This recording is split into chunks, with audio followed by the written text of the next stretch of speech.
Are you struggling with money? I know why. Stop the struggle. Get some training. Don't miss anything that's on this training video. I'm here to help you with 3 powerful steps.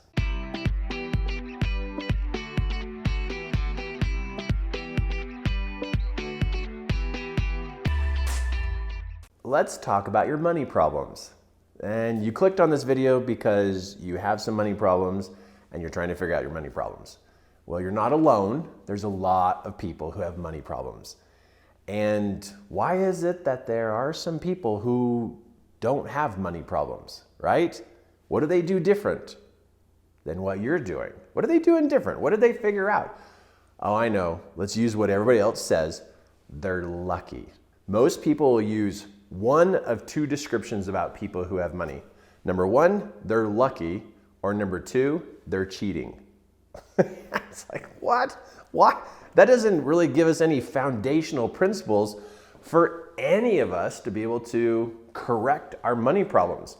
So that means we have to find a way to be lucky, or we have to figure out how to cheat? That doesn't even make sense. So why even use that language? Why even talk that way about money when you can't do anything with either one of those? What are you going to do? Like start cheating about money today so you can be better with money? That's not going to make you feel good. And what about luck? How are you going to figure that one out? So what the normal person will do next is they will give up. And they'll just go back to the old thinking that it takes hard work. That's the old thinking. Old thinking is it takes hard work to be able to have enough money. But then if you try that one, if you try working hard, what does it even mean to work hard? I don't even know if we even know what that is. People say it all the time. They use it as an answer all the time. Like, you just need to work harder. How do you work harder? You got 1 hour, or let's say, no, you got 8 hours in a day, and you need to work hard. What do you do? Because this is supposed to make you wealthy and have enough money and go on vacations and buy new shoes for your kids and have food. And how are you supposed to work hard? Does that mean you run around? Do you just run fast? Does that mean work hard? Does it mean stay up till midnight? Does that mean you work hard? So notice, you and I don't even know even exactly how to explain work hard. So you could either be lucky, or you could cheat, or you could work hard. Okay, so since we all have the same answers, why is it that people are not figuring this out? Why is it that over 82% of people today are barely making it? Barely making it. Why is 8 out of 10 people barely making it? Where is it? Is it you got to get a better job because you got to work harder? Oh yeah, you got to still figure out the work harder thing. How about I give you some insight of what I did to change my life when it comes to my relationship with money? Because I'm going to give you some tips here and some training here that you actually can do something about. Because you can't do much about luck.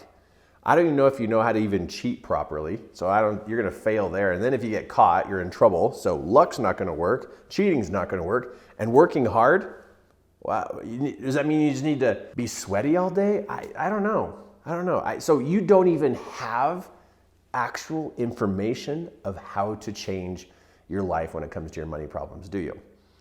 All right, so let's talk and give you some information here of some things you actually can do to change your experience with money.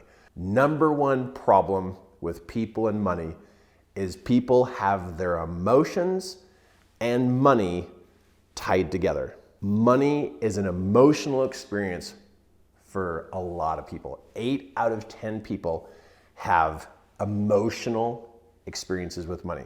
If they don't have any money, then they're all down and bummed out. If they have money, then they're all happy. But number 1 really is how to manage your emotions when it comes to money. Why have your emotions attached to money? Because money, your bank account is always going up, it's always going down. It's going up, it's going down. And so your emotions are going like this with money. That will drive you nuts. And money will control you. Whatever controls how you feel controls your life. And so if money has control of how you feel, then money runs your life. It's just the way it is, my friend. And I hope today you get this. If money can control your emotions, then money controls you. It just does. Okay, so how do you separate it? How do you separate money and emotions so you actually can control how you feel? You see, when a person begins to learn how to control how they feel, they actually begin to take over their life. You really do. Okay, so money comes and goes, right? It's there, it's not, it's there, it's not. So over here with emotions, you get to decide how you feel, with or without money. How do you feel when you don't have money? How do you feel when you have money? What emotions do you really want to have? Now, most people don't even pick emotions. They just emotionally react to everyday activities. But what you do is you pick 3 emotions. And those 3 emotions, you work every day to live inside those 3 emotions. But you pick your emotions and then you live those emotions, no matter what is going on around you. Within one day, you will feel like you have more control of your life than you've had in the last couple of years.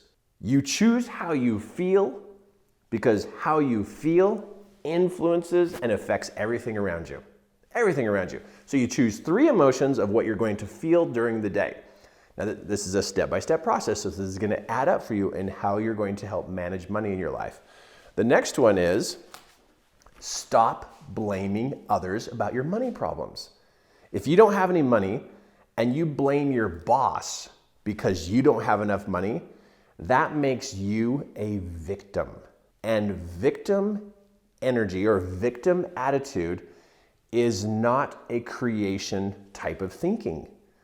People who find ways to make more money are creative. Victims are not creative. Victims are in bondage. Victims are all tied up. Victims are standing around waiting for somebody else to fix them. As long as you blame somebody else because you don't have enough money, you will never figure out the money thing. Because you're waiting for somebody else to fix you. You're waiting for somebody else to make your life better. Stop blaming other people because you don't have money. Next one is the purpose of money. What is the purpose? Why do you want money? Why do you want to have money? Most people think, oh, I just want to buy groceries, I want to pay for my house, I want to pay for my car, and I want to go on a vacation once in a while. That's the common things that people think about when they want to have money. And I call all that grocery thinking. And it's important, that satisfies our needs. But a person who has a higher level of purpose will find that they're more creative in how they're going to help people and also earn an income. So if all you're trying to do is cover your bills and go do something fun once in a while, you're going to get stuck in the amount of money that you make. You're just going to get stuck. But what if you wanted to help people? What if you wanted to make a difference? What if you wanted to, help an organization or a charity or a movement that was happening, or maybe you want to go teach kids, or you want to inspire families? What if your purpose was bigger and that the reason why you wanted money is so that you could go help others by, people go to other countries and they help pay for wells to be drilled so that villages can have water, and they go build schools. But you know how that sounds like it's always in other countries, in these other countries? What about here? What if you could do things to help people here? What if you raised the purpose? What if you actually put yourself on your own life mission? Like you pick something bigger than groceries. Sometimes, people get stuck in grocery thinking, and then they get their groceries, they pay their house payment, and they go on a trip once in a while, and then they're done. Well, then that's where they're at. They just settle in right there. That's what they do. But to me, I think we actually need to outgrow the whole thinking that we need money. Now, number 3 is big. I'm kind of taking a risk here even talking to you about this, but what if you had a bigger purpose in life than just having money and buying groceries and living in a big house? What if you actually wanted to contribute and make a difference in the world? What if that was the possibility there? Your thinking would not be controlled by money. You would be completely free of money controlling you, because you would be about accomplishing your mission, about doing something big. Okay, let's go back to number 1 here again. What do you do about emotions? Well, most people, they don't know how to manage their emotions. They don't even have any techniques or tools or processes that how to manage their emotions. And so here's a simple one to be able to help you manage your emotions so that you can separate money and emotions. So I think it'd be very smart for you to be able to go get a book, this little book or something, or get on your computer and open up a file and label it journal. And get in your journal a couple times a week, hopefully at least once a week, and write down your thoughts. Your thoughts have emotions attached to them. And if you can move your thoughts through you onto paper or onto how you type on your computer, you'll be able to move your thinking through you. And this is what you're going to journal about, is money. Write down your thoughts and feelings about money. What's tough? What's hard? What's difficult? What's your experience? How do you manage money? But literally to write down your thoughts and feelings about money. Get all that weird, confused, messed up thinking in your head about money. Just get it all out of you. Write it down in a journal. Completely just open up and share all your experiences you've had with money. Good, bad, indifferent, struggles, triumphs. What was it like to grow up with money? What was it like to have money as a kid? What was it like in your family? What did your mom think about money? What did your dad think about money? When you decide to journal about money, you're going to unlock all these weird emotions and these weird memories that have you all twisted up about money. But if you could start in your journal about today, and then you start writing about last month, and then you start to dive into last year, and you start to go back to childhood and how the people around you raised you about money, wow, you are going to just clear up a bunch of weird stuff inside of you about money. Past experiences about money clutter our mind in how to manage money today. But open up a journal and begin journaling about money. And if you missed all the suggestions I just gave you, then you get to rewind and listen to it again, because this is a game changer. Really big game changer. How can you get better at something that you don't improve your understanding about it? How are you going to get better about money if you don't understand your upbringing with money? Somewhere in there, there's glitches. Somewhere in there, there's weird thinking and twisted thinking about this. But if you don't understand you and your thoughts and emotions about money, you're not going to change. You'll keep doing the same thing you've always done. So to support you, number 1, start journaling about all your thoughts and feelings about money. Number 2, stop the blaming of other people. And this is what you got to do.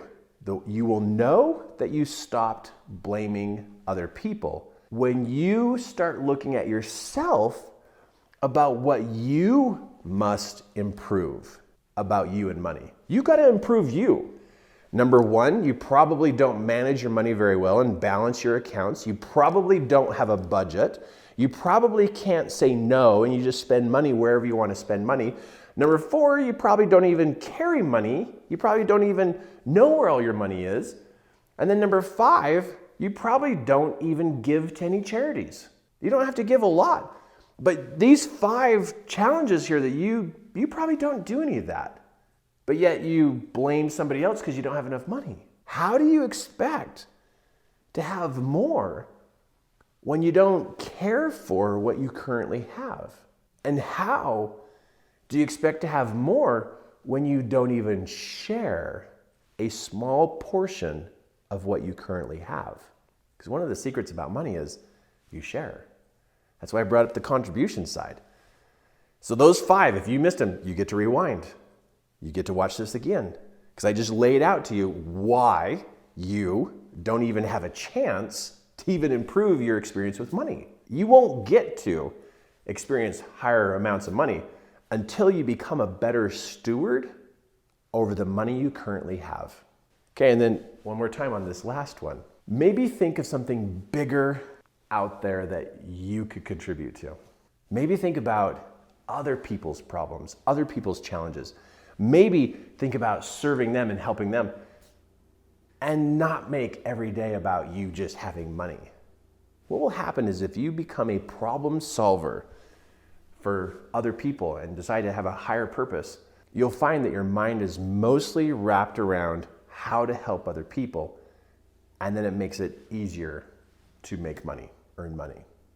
It makes it easier because it's not the big thing on your mind, it's people is number one, not money.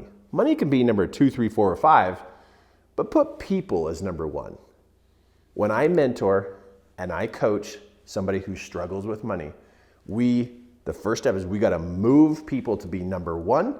We gotta take away the blame and start taking some ownership about them upgrading their skill level, about how they're performing at work, how they're taking care of money at home. And then we walk through the journaling process to remove those emotions. I love teaching people how to upgrade their life so they can have some more money, so that they can go and help other people, and everybody wins. Everybody wins. That part's awesome. So I just gave you some great material here about how money works. Now you're sitting there listening to me, watching me, and hearing everything I'm saying, but I just gave you some really important tasks to take a look at. Go watch this again and pause. You know how you can hit pause? Write down what I just gave you, because a short video, but packed full of valuable steps here to be able to make a change. And if for some reason you didn't hear this and it's just not time for you, it's okay, don't watch it again.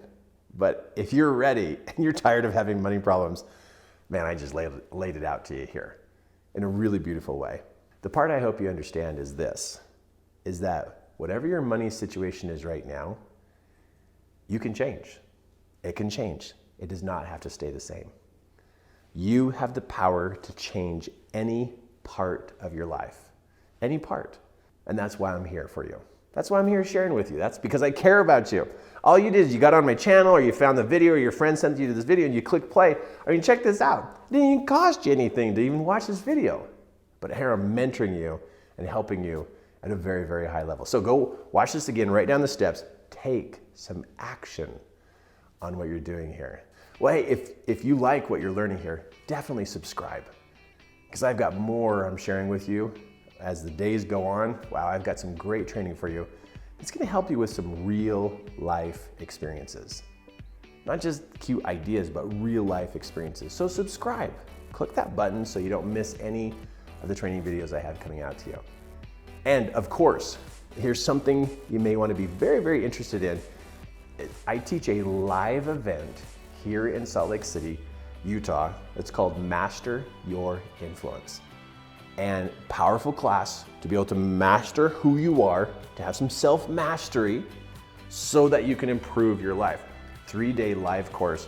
Go to my website, check this out, look it up, get involved, get here, get into that live class, and let's take this education to the next level. Love to see you.